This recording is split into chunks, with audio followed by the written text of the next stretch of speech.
All right, let's jump right into one of the most incredible processes in all of nature. We're talking about the elegant, microscopic dance that lets us grow, heal, and, well, exist.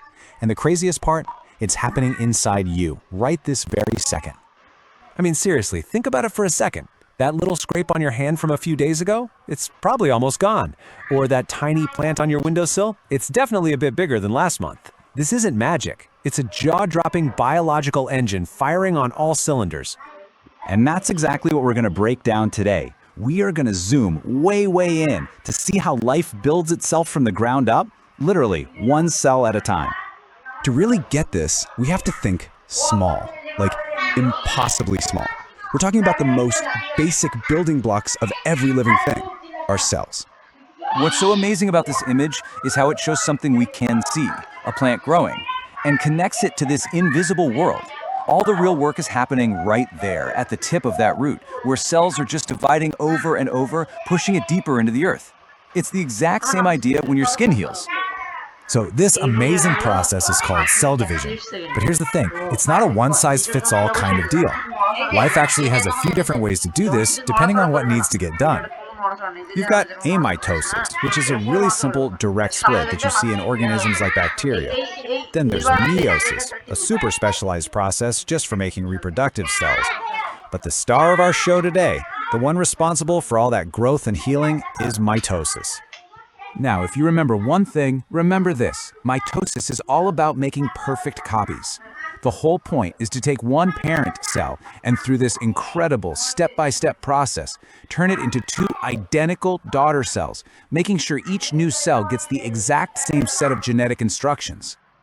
So, let's pull back the curtain and see how it works.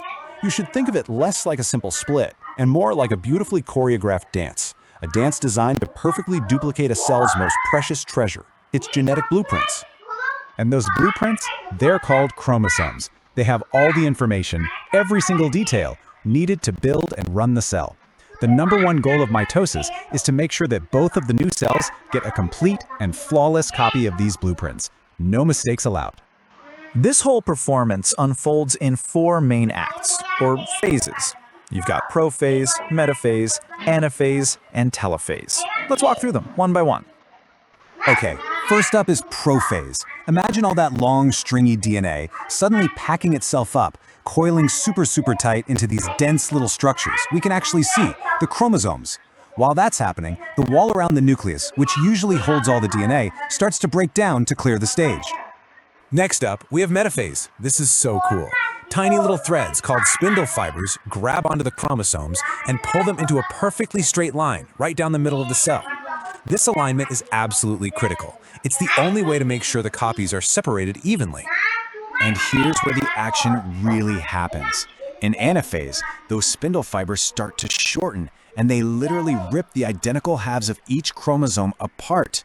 One full set of blueprints gets yanked to one side of the cell, and the other identical set gets pulled to the opposite side. Once the chromosomes reach their destinations, we flow right into the final stage, telophase. Now the cell starts building a brand new nucleus around each complete set of blueprints. You end up with two separate command centers inside what is still, for a moment, one cell.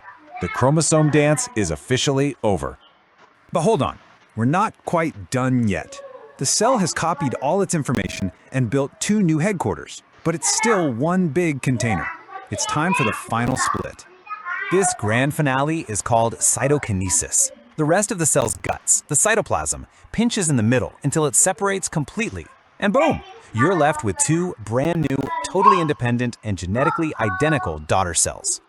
And that whole process, that perfect duplication, is happening millions of times every single second inside your body. It's replacing old cells, building new tissue, and basically keeping you alive and running smoothly. So, we've gone deep into the how, but now for the really big question. Why does any of this microscopic stuff even matter? Well, it's kind of everything. It's how every one of us grew from a single fertilized egg into a person made of trillions of cells. It's how your body fixes itself after an injury. For a lot of organisms, this is literally how they reproduce. And maybe most importantly, it guarantees genetic stability, making sure every single cell in your body has the exact same instruction manual. When you really think about it, this isn't just a biological process. It's the engine that powers the growth, the maintenance, and the continuation of almost all complex life on this planet. A constant, reliable, beautiful cycle of copy and paste. It is a beautifully precise system, but its perfection is what makes it so vulnerable. So, what happens when a mistake gets made in that genetic blueprint? Or what if a cell just forgets to stop dividing? Well, that's a question that takes us into some of the biggest challenges in all of medicine, and that's a story for another day.